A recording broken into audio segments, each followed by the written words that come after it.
ஆராசா அவர்கள் திருமாவளவன் அவர்கள் குறித்து பேசின அந்த பேச்சு நடுவில் ஒரு சாதிய தலைவர் அப்படின்னு ஒரு குறிப்பிடுற வகையில் பேசியிருப்பாரு. மக்கள் விடுதலையாக வாழ வேண்டும் என்றால் சாதியை ஒழிக்க வேண்டும். அப்படிப்பட்ட எப்படி சாதி தலைவராக இருக்க முடியும்? திருமாவளவனாக இருக்கட்டும், வேறு எந்த சாதி தலைவராக இருக்கட்டும், அரசியல் தலைவர், அரசியல் நான் ஒரு பெரிய அரசியல் தலைவரை பார்க்குறேன். நான் இன்னும் அவரை விட சாதிக்காக போராடுற தலைவர் விட்டுருங்க, யாராச்சும் சொல்ல சொல்லுங்க. ஆனால் இன்னைக்கு தளபதி ஸ்டாலின் அவர்கள் கூட எங்கள் தலைவர் பேரை சொல்லும் பொழுது எழுச்சி தமிழர் திருமாவளவன் அப்படின்னு சொல்றாரு. நம்முடைய ஆரையூர் சகோதரர் தொல் திருமாவர்கள் இல்லை திருமாவளவன் அவர்களேன்றாரு. அவருக்கு இருக்கிற பக்குவம் ஏன் உனக்கு இல்லை? வேங்கவேல் பிரச்சனை கேட்கும்போது அதை பதில் சொல்லி சமாளிக்க முடியாமல் இருக்கும்போது எங்க போய் டைவர்ட் பண்றாங்க. அதை கண்டுபிடிக்கிறது இன்ன வரைக்கும் ட்ரை பண்ணிட்டு இருக்கோம். சிபிஐக்கு என்ன ஃபோரன்சிக் எல்லாம் பண்ணிட்டு இருக்கோம். குற்றவாளியை அடையாளம் காட்டியாச்சுன்னு அவர் சொல்றாரு. இப்போ போன் பண்ணவா முரளிராஜா பேசுறீங்களா? இவங்க ஆல்ரெடி எவன் போய் குற்றம் அப்படின்னு சொன்னவனையே நீ தானே குற்றவாளின்னு போட்டாங்க. நீங்களாம் உண்மையிலே பெரியாரை படிச்சீங்கன்னா என்னன்னு தெரியல. பெரியார் மட்டும் உயிரோடு இருந்திருந்தால் அவர்கிட்ட இருக்கிற தடியை வச்சு உங்க மண்டையை உடைச்சிருப்பாரு. அப்படிதான் இருக்காங்களா? எல்லாரும் தானங்க இருக்கிறாங்க. இன்னும் புதுசா சொல்றீங்க. புதுசா வந்துட்டீங்க. அமெரிக்கால இருந்து வந்தீங்க. அமெரிக்கா ரிட்டனா நீங்க?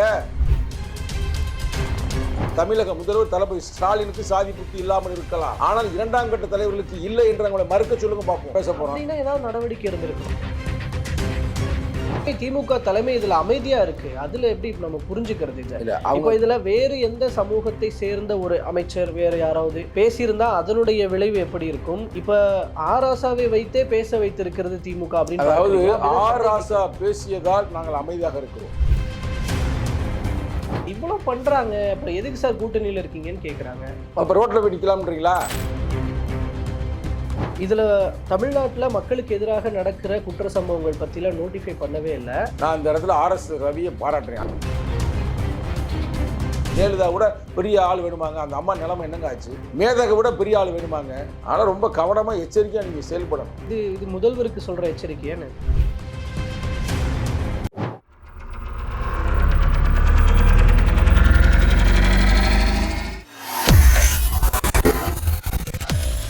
வேலை வேண்டுமா? ப்ளூ ஓஷன் இருக்கிறது. 10th 12th டிப்ளமோ டிகிரி படித்தவர்களுக்கு உணவு, தங்குமிடம், ESI, PF இன்சூரன்ஸ் உள்ளிட்ட சலுகைகளுடன் அனுபவத்திற்கேற்ற நல்ல சம்பளம் 15,000 முதல் 30,000 வரை. பெண்களுக்கு முன்னுரிமை. 2,000க்கும் மேற்பட்ட வேலை வாய்ப்புகள் உள்ளன. இப்போதே தொடர்பு கொள்ளுங்கள். Blue ocean.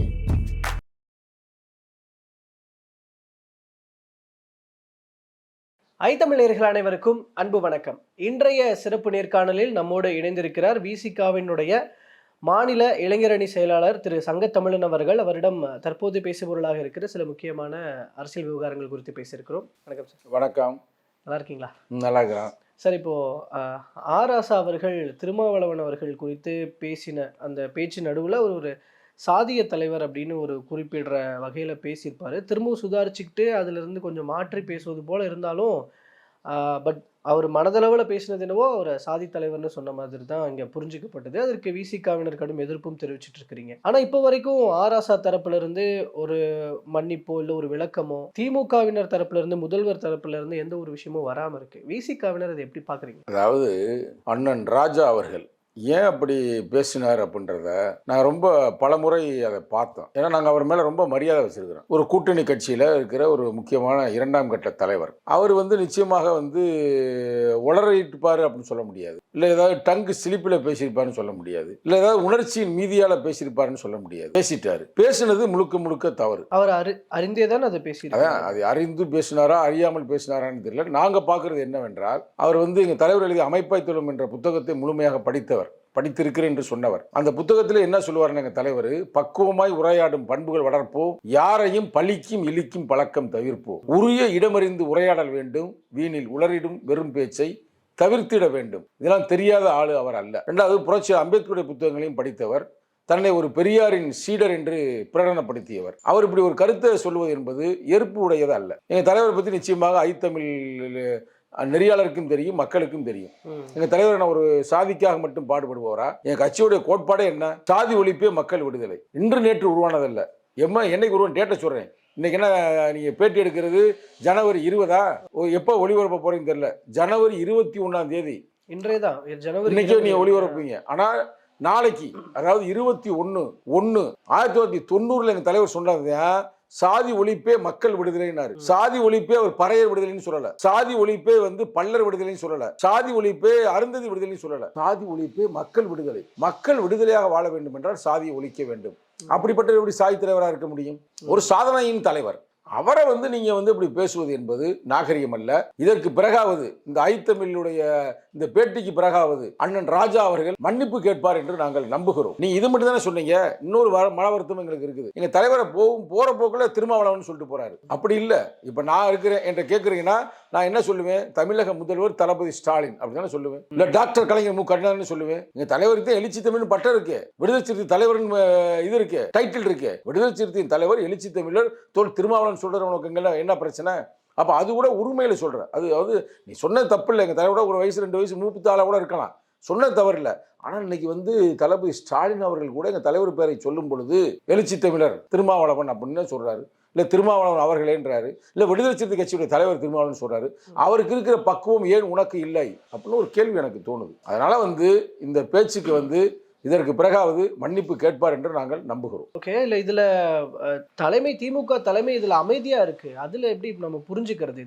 இப்போ இதுல வேறு எந்த சமூகத்தை சேர்ந்த ஒரு அமைச்சர் வேற யாராவது பேசியிருந்தா அதனுடைய விளைவு எப்படி இருக்கும்? இப்ப ஆராசாவை வைத்தே பேச வைத்திருக்கிறது திமுக அப்படின்னு. அதாவது ஆராசா பேசியதால் நாங்கள் அமைதியாக இருக்கிறோம். நல்லா கேட்டுங்க. நான் சொல்ற ஸ்டேட்மெண்ட் எடுத்துங்க கரெக்டா. ராஜா எங்களுடைய சகோதரர். தெரிந்தோ தெரியாமலோ, அறிந்தோ அறியாமலோ, புரிந்தோ புரியாமலோ, இல்ல ஏதாவது மன குழப்பத்திலேயோ, இல்ல யாராவது தூண்டி விட்டோ பேசியிருக்கலாம். ஆனா ராஜா பேசியதுக்கு அமைதியா இருக்கிறோம் என்பதற்காக மற்ற யாராவது பேசியிருந்தா அமைதியா இருப்போம்னு நினைக்க வேண்டாம். சரிங்களா? கடுமையான எங்களுடைய எதிர்வினை நாங்கள் ஆற்றியிருப்போம். இன்னமும் சொல்ல போனா அவங்க ஓப்பனா சொல்றேங்க. இதுல ஒன்றும் பிரச்சனை இல்லை. தமிழுடைய வரலாறு தெரியும். நீ யாரு என்ன எந்த பேக்ரவுண்ட் கேள்வி தெரியும். ஒன்றும் பிரச்சனை இல்லை. நான் ஓப்பனாகவே சொல்கிறேன் உங்கள்கிட்ட. பெரம்பலூர்லாம் ஒரு இடத்துல ஜெயிக்க முடியாதுங்க. விடுதலை சிறுத்தை இல்லாட்டினா அவரே ஜெயிக்க முடியாது. பெரம்பலூர்லாம் விடுதலை சிறுத்தையுடைய கோட்டை. நான் இப்போ கூட ஒரு மாதத்துக்கு முன்னாடி கூட ஒரு நிகழ்ச்சிக்காக போயிருந்தேன். தலைவர் அனுப்பியிருந்தார் அங்கே பஸ் ஸ்டாண்டில். என் வாழ்க்கையில் எனக்கே எவ்வளோ கூட்டம் வருது. அப்போ எங்கள் தலைவருக்கு எவ்வளோ கூட்டம் வரும்? அப்போதான் சொல்கிறாங்க, டே இந்த ஏரியா பூரா காட்டியது பூரா நம்ம விடுதலை சிறுத்தைகள், இந்த ஏரியா பூரா தலித்துகள், திமுக அப்படின்றாங்க. அப்போ திமுகவா அப்படின்னு. ஆனாலும் கூட எழுச்சி தமிழருடைய ஓட்டு அந்த ஓட்டு பூராமே அவங்க திமுகவில் இருக்கலாம், அதிமுகவில் இருக்கலாம், காங்கிரஸில் இருக்கலாம். ஆனால் எழுச்சி தமிழர் யாருக்கு சொல்கிறாரோ அவங்களுக்கு தான் ஓட்டை குத்துவாங்க. அது மட்டும் இல்லாமல் அங்கே இருக்கிற இஸ்லாமியர்கள், நான் சொல்கிறேன் பெரம்பலூர் மட்டும் சொல்கிறேன் பிரதர், அங்கே இருக்கிற இஸ்லாமிய தோழர்கள் யாருக்குன்னா எங்கள் தலைவருக்கு தான். அங்கே இருக்கிற ஜனநாயக சக்திகள் யாருக்குன்னா எங்கள் தலைவருக்கு தான். இதெல்லாம் அந்த தொகுதி ஒரு அடர்த்தியானது. கூட உங்களோட வாக்கு வங்கி இத்தனை பலமானது அப்படின்னு நீங்க காட்டும் போது கூட நீங்க இங்க ஒடுக்கப்பட்ட மக்களை தானே காட்டுறீங்க. பொதுப்படையான தலைவர்னா இல்ல. நீங்க பேசுறதுக்கு முன்னாடியே நீங்க நிப்பாட்டிட்டீங்க. நான் என்ன இல்லையே, நான் இஸ்லாமியர் இருக்கிறான்னு சொன்னேன், ஜனநாயக சக்தி இருக்குன்னு சொன்னேன். நீங்க கேள்வி அந்த மனசுல கேக்குறீங்க. நான் பேசும்போது நீ திருப்பி ரிப்பீட் போடுங்க. நீ ரிப்பீட் போடுங்க. நான் பேசல. நீங்க அது கேட்டதுனால நான் திருப்பியும் சொல்றேன். நீங்க இஸ்லாமியர் குறிப்பிட்டீங்க. இல்ல, பெரும்பான்மை ஒடுக்கப்பட்ட மக்கள் தான். அதை நான் பேக்கடிச்சுலாம் பேசல பிரதர். ஒடுக்கப்பட்ட மக்களுக்காக உறக்க குரல் கொடுப்பது விடுதலை சிறுத்தைகள். அதுக்காக நீ சாதி முத்திரை குத்த முடியாது. இப்ப இந்திய அரசியலமைப்பு சட்டத்தை உருவாக்கியவர் யார்? புரட்சி அம்பேத்கர். அதுக்காக அவரை நீங்க ஒரு குறிப்பிட்ட சாதி சொல்ல முடியுமா? அவரே சொல்றாருங்க, எங்களை விடுங்க. அம்பேத்கரே சொல்றாரு 1942 நல்லா கேட்டுங்க, ஜூலை மாதம் 18, 19 3 மாநாடு நடத்துறாரு. அதுல ஒரு மாநாடு வெறும் மகர்களுக்கு மட்டுமே நடத்துறாரு. அப்ப அவங்க கேட்குறாங்க, என்னங்க மகர்களுக்கு மட்டும் நீங்க வகுப்பெடுக்கிறீங்க அப்படின்னு. அவர் என்ன சொல்றாருன்னா, முதல்ல மகர்கள் பாதிக்கப்பட்டு இருக்கிறார்கள், அவங்களை வலிமையாக்க வேண்டியது எனது பொறுப்பு. இது சாதி புத்தி இல்ல, பாதிக்கப்பட்டவனை வலிமையாக்குறேன். அம்பேத்கர் ஸ்டேட்மெண்ட். இது ஏன் ஸ்டேட்மெண்ட் இல்லை. இப்போ நாங்கள் பறையருக்கு ஒரு பிரச்சனை வந்துருச்சு, வன்கொடுமை நடந்துருச்சு, ஆணவ படுகொலைச்சுன்னா நாங்கள் போய் குரல் கொடுக்குறோம்னா அவன் பறையர் அப்படின்றக்க குரல் கொடுக்கல. இப்போ ஒரு பையன் அருந்ததி மக்களை வெட்டிவிட்டாங்க எங்கே இதில் திருநெல்வேலியில் பார்த்தீங்களா? அப்படியே வீட்டுக்குள்ளேயே ரத்தம் பார்த்தீங்களா? பார்க்கலையா?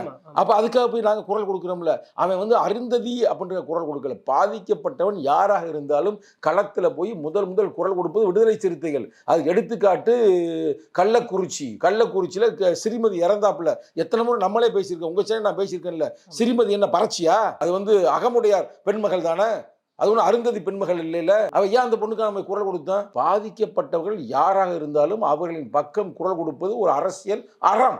அதைத்தான் நாங்கள் தான் செய்கிறோம், வேற யாரும் செய்யல. எல்லாம் சாதி புத்தியோட இருக்கிறாங்க. நான் ஓப்பனாக சொல்லிட்டு, தமிழ்நாட்டில் அந்த சாதியை ஒழிக்கணும்னு களமாடக்கூடிய எங்களை அவர் திட்டமிட்டு பேசுவது கடுமையான கண்டனத்துக்குரியது. திமுகவினரும் அப்படிதான் இருக்காங்களா? எல்லாரும் தானாங்க இருக்கிறாங்க. இன்னும் புதுசாக சொல்றீங்க, புதுசாக வந்துட்டீங்க, அமெரிக்காவிலேருந்து வந்துட்டீங்க, அமெரிக்கா ரிட்டனா நீங்க நான் தான் சொல்றேன்ல, சார் எல்லாரும் ஏன் பொதுப்படையா மாத்தணும் திமுக நீங்க சொல்லிட்டு போலாம்ல. ஏன்னா இப்போ ஆராசாவுக்கு திமுக ஏறக்குறைய எல்லா கட்சியிலையும் சாதி வெறிபிடி கொடுத்தவர்கள் இருக்கிறார்கள். தலைவர்கள் சரியா இருக்கலாம். ஃபார் எக்ஸாம்பிள், திராவிட முன்னேற்ற கழகத்தில் இருக்கின்ற தமிழக முதல்வர் தளபதி ஸ்டாலினுக்கு சாதி புத்தி இல்லாமல் இருக்கலாம். ஆனால் இரண்டாம் கட்ட தலைவர்களுக்கு இல்லை என்று அவங்களை மறுக்க சொல்லுங்க பார்ப்போம். நான் சொல்றேன், ப்ரூவ் பண்ணட்டுமா யாருக்கு எங்கெங்க எப்படி இருக்குன்னு? அதை வந்து எங்க தலைவர் இருக்கிறாரு, அப்படி இல்லை. எங்களுக்கு கொள்கையே அதுதான். சாதி புத்தியோட எவனும் இருக்கக்கூடாது. எங்க தலைவர் வந்து சாதி பார்த்து யாரையும் பழக மாட்டாரு, சேர மாட்டாரு. ஜனநாயக ரீதியா தான் எல்லாத்தையும் எதிர்கொள்வாரு. இது திமுக தலைமை நினைச்சா மாத்த முடியாதா? மாத்துவதற்கு அவர் ரொம்ப முயற்சி எடுத்து பேசல. ஏன் திருமாவளவனை ஏன் அப்படி சொன்னீங்க, ஏன் அப்படி சொல்றீங்க அப்படின்னு ஏன் கேட்கல? நிச்சயமாக கேட்பார்கள், பொறுத்திருந்து பாருங்கள். பொறுமையா இருங்க பிரதர். நான் ஓப்பனா சொல்லட்டுமா, பெரம்பலூர்ல ஜெயிக்க முடியாதுங்க. நான் தான் ஓப்பனா இதுல மறைச்சுக்கிறச்சா பேசுறேன். குன்னத்திலே அங்க நேற்று ஆர்ப்பாட்டம் நடந்தா நடக்கலையா? குன்னா ஒரு கூட ஒரு தகவல் இருக்கு. முதல்ல பெரம்பலூர் மாவட்ட விசிகாவினர் சார்பில் போராட்டம் நடத்தப்படும் அறிவிக்கப்பட்டு அதுக்கப்புறம் பின்வாங்கிட்டாங்க. பட் இருந்தாலும் அதுல ஒரு சாரார் வந்து நேத்து போராட்டம் நடத்த. நான் இப்பயும் சொல்றேங்க, தமிழ்நாடு பூரா 2 கோஷ்டி இருக்காங்க. தமிழ்நாடு பூரா ஒரே கோஷ்டி தான், எழுச்சி தமிழர் கோஷ்டி தான். ரைட்டா? அதெல்லாம் நீங்க குழம்ப தேவையில்லை. ஏன்னா ஒரு ஜனநாயக ரீதியா பிரதர். இப்ப நானே வந்து இவ்வளவு பக்குவமா பேசுறேன், பக்குவமா பேசிட்டு இருக்கேன் உங்கள்கிட்ட. சரி, அண்ணன் தெரியாம பேசிட்டாரு, பாவம், மன்னிப்பு கேட்டுட்டு போங்கண்ணே அப்படின்ற மாதிரி நான் சொல்றேன். இது வேற ஆளா இருந்தா தோண்டி இருக்க மாட்டேன் எல்லாத்தையும். இல்ல, மன்னிப்பு கேளுங்கன்னு சொல்றது கோரிக்கையா, வலியுறுத்தலா, இல்ல எச்சரிக்கையா? நீ என்னமா வச்சுக்கிறீங்க? இல்ல விசிகா எப்படி சொல்லுது? இல்ல விசிகா வந்து கோரிக்கையை வைக்கிற விடுங்க, அண்ணன் தானே அவரு. நம்ம அப்படித்தானே பாக்குறோம், அண்ணே அப்படிதான் நம்ம பாக்குறோம். அவர் டே இல்லடா அப்படின்னு சொன்னாலும் அதுக்கு நாங்க என்ன பண்ண முடியும்? நாங்க எல்லாரையும் அணைக்கிறோம் பிரதர். யாரையும் நாங்க துஷ்டனாக பாக்குறது இல்ல. சாதி வெறியனை கூட அரசியல் படுத்துறோம். இவர் கடைசியில் நமக்கு வந்து ரொம்ப வேண்டியவர் தானே, பாவம். ஆனா நம்ம அவரை வந்து நம்ம இதா பார்க்கல. பாவம், அவருக்கு என்ன பிரச்சனைன்னு தெரியல, ஏன் அப்படி சொன்னாருன்னு தெரியல. இப்படிலாம் செய்யாதீங்க, சிக்கல். ஓட்டு போட மாட்டாங்க. எங்களுக்கெல்லாம் வந்து பிரச்சனையே இல்லை பிரதர். ஓட்டுல எலெக்ஷன் நின்றாலும் பிரச்சனை இல்லை, நிக்காட்டாலும் பிரச்சனை இல்லை. இப்போ 4 சீட்டு இருக்கிற என்ன எங்கள் மக்களுக்கான பிரச்சனை தீர்த்துட்டோமா? இப்போ 4 பேர் ஜெயிச்சிருக்கிறோமே, வேங்கவேல் பிரச்சனை முடிச்சோமா?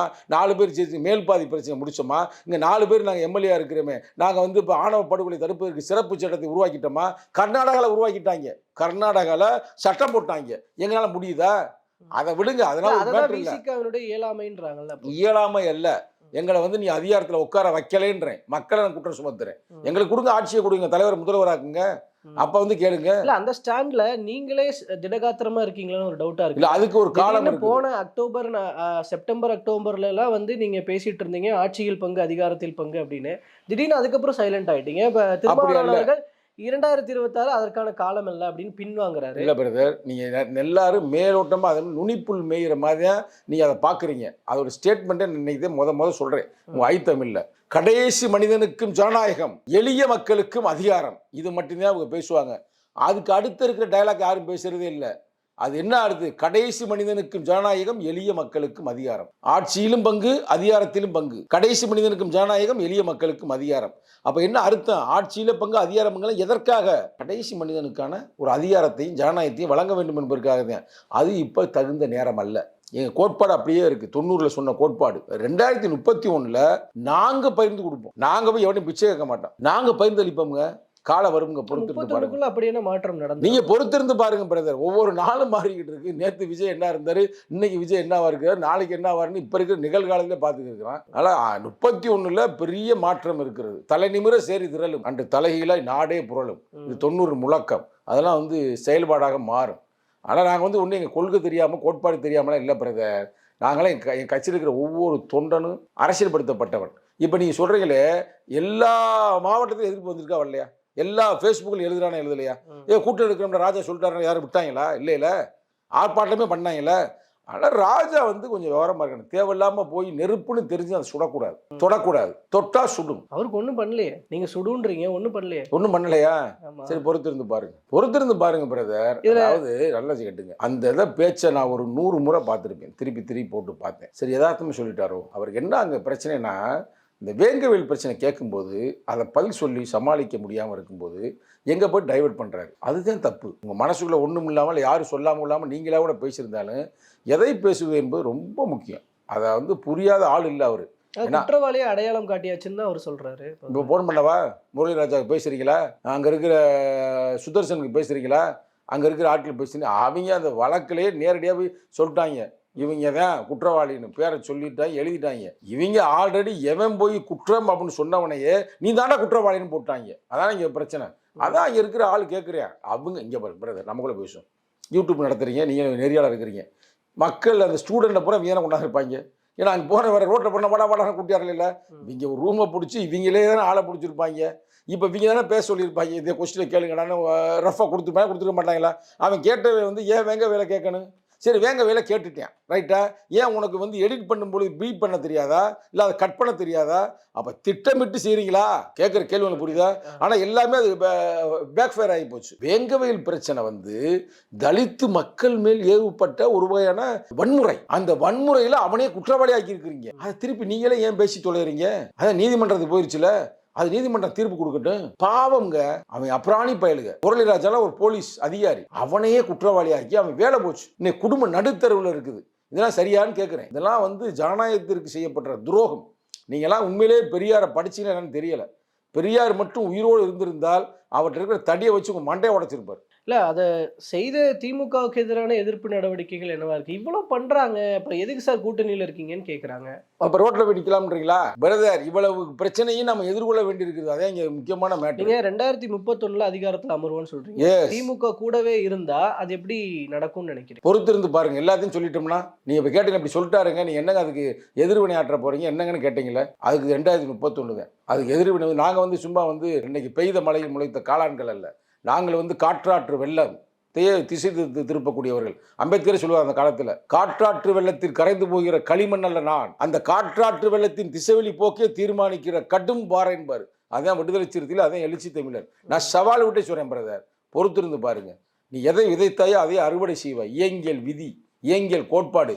நாங்கள் பாட்டுக்கு செவனேன்னு ஆணவ படுகொலை நடந்துச்சுன்னா அங்கே போய் கேட்குற அந்த மக்களுக்காக, எவனையாவது கொலை பண்ணிட்டானா போய் கேட்குற நேர்மையாக செயல்படுறோம். எங்களுக்கு வேங்கவேலுக்கு என்னங்க என் கட்சிக்காரனாங்க அவங்க தலித்து கேட்க நாதியற்று இருக்கிறேன். ஏங்க இவ்வளோ இருக்க எதிர்கட்சிக்காரெல்லாம் வாயை மூடி கிடக்கிறானா இல்லையா? ஏடிஎம்காரன் பேசுறவனா போறானா? இங்கே எடப்பாடி போனாரா? இல்லை இன்னைக்கு வந்து விஜய் அங்கே போய் கேட்குறாரா?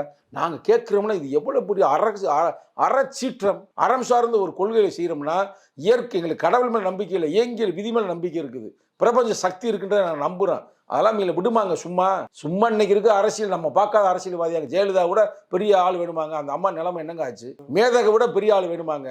எங்கள் விடி மோசமானதுங்க. ஆனால் ரொம்ப கவனமாக எச்சரிக்கையாக நீங்கள் செயல்படணும். இது முதல்வருக்கு சொல்ற எச்சரிக்கையான இது. நீ என்னையாவது எப்படியா ரொம்ப என்னை மாட்டி விடலாம் தெரியாதீங்க. இல்லை, நீங்க தலைமைகளை தான் நான் வந்து மனசு உடஞ்சு பேசுறேன் பிரதர். எங்க மக்களுடைய வழியில் நீ ஒரு நாள் போய் பறையனை வாழ்ந்து பாருங்க.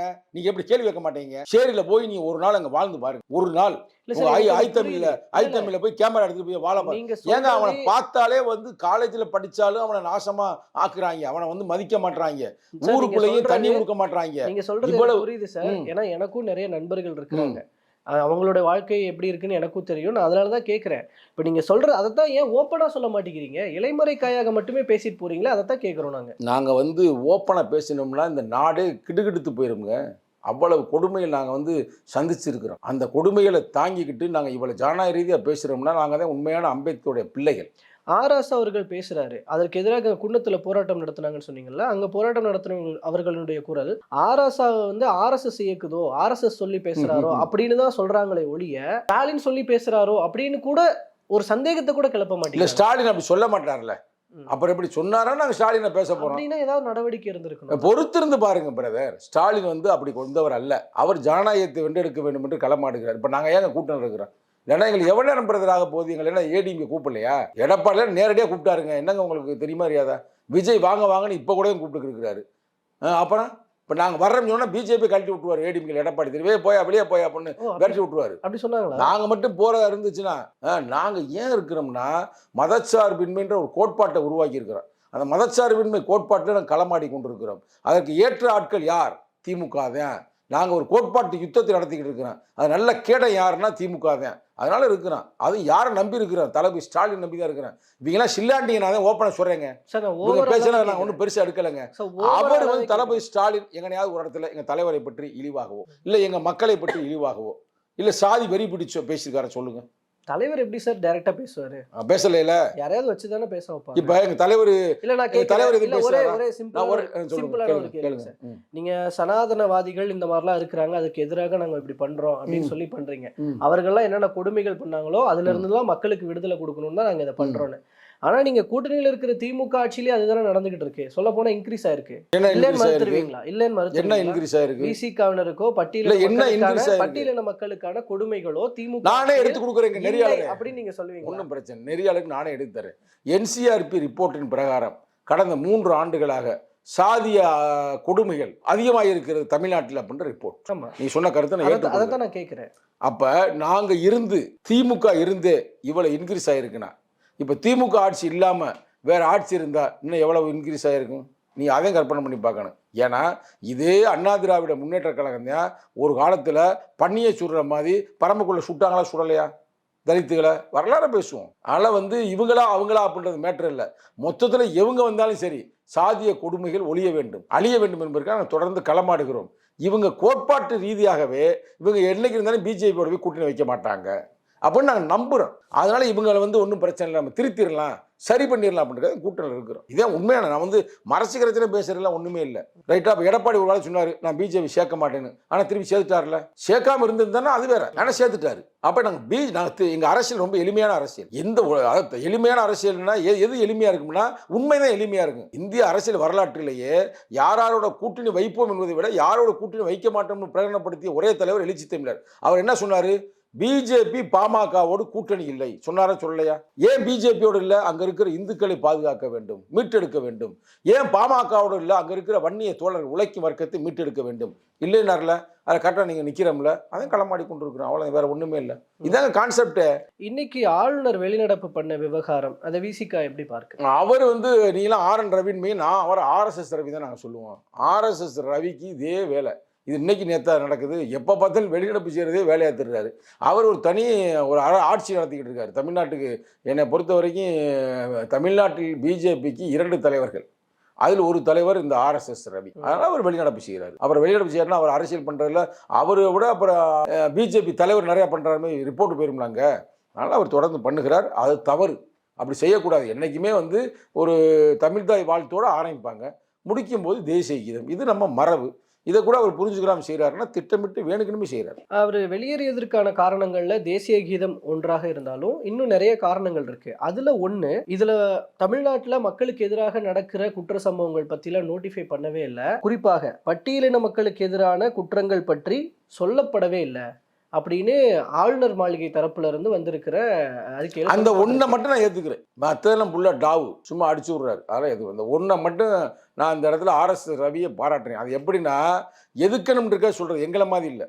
இப்போ நீ உங்களுக்கு பவர் இருக்குல்ல, நான் ஓப்பனாக கேட்குறேன். உண்மையிலே இந்த மக்கள் மேலே உனக்கு விசுவாசம் இருந்தால் நீ RSS கூட இருந்துட்டு போங்க, வேங்கவேலு போக வேண்டியதானே? இப்போதான் செய்யலை இந்த அரசாங்கம், போய் அந்த 3 மாணவர்களை பார்க்க வேண்டியதானே? இந்த 3 மாணவர்களும் 3 இளைஞர்களும் இப்போ விடுதலை தொடர்பு தானே இருக்கிறாங்க. அப்புறம் நாங்கள் தானே பார்த்துக்கிட்டு இருக்கிறோம். இப்போ நாங்கள் தானே வழக்கே போட போகிறோம் அரசாங்கத்தை எதிர்த்து. இது பூரா எங்கள் மக்களை பயன்படுத்துவாங்க. எல்லா படத்துலையும் பாருங்கள், நீ படங்கள் பூரா பாருங்கள், தலித்துக்கு ஹெல்ப் பண்ணுற மாதிரியே இருப்பாங்க. ஆனால் உண்மையே தலித்து நேரம் போனால் அதை எட்டி முதிச்சு விரட்டி விட்டுருவாங்க. அதெல்லாம் நம்ம அவங்க பேசலாம் பெருசாக எடுக்க வேண்டாம். ஆனால் எவ்வளோதான் இருந்தாலும் சரி RSS ரவியை இதெல்லாம் பாராட்டுறேன். தலித்து மக்களுக்கான பிரச்சனை அவர் நோட் பண்ணியிருக்காரு பார்த்தீங்களா, உண்மையிலே பாராட்டு. இல்லை வேங்கவேலுக்கு போயிருந்தாலும் அன்னைக்கும் அந்த நாடகம் தானே சொல்லுவீங்க? அப்படிலாம் இல்லை, நீங்கள் உண்மையிலே போய் பாடுபடுங்க, போராடுங்க, அது ஒன்றும் பிரச்சனை இல்லை. அது யார் உண்மையான குற்றவாளியை தூக்கி உள்ளே போடுங்க. இந்த அரசாங்கம் மட்டும் இல்லை பிரதர், இந்தியாவே தலித்துகளுக்கு எதிர்ப்பாக செயல்பட்டு கொண்டிருக்கிறது. தலித்துகளுக்கும் சிறுபான்மை மக்களுக்கும் இதே குற்றச்சாட்டு. பொறுத்திருந்து பார்ப்போம் சார். அடுத்த கட்ட நகர்வுகள் என்ன அப்படிங்கிறத தற்போது வரைக்கும் பல்வேறு கருத்துக்களையும் தகவல்களையும் பகிர்ந்து கொண்டமைக்கு ரொம்ப நன்றி. நன்றி, வணக்கம்.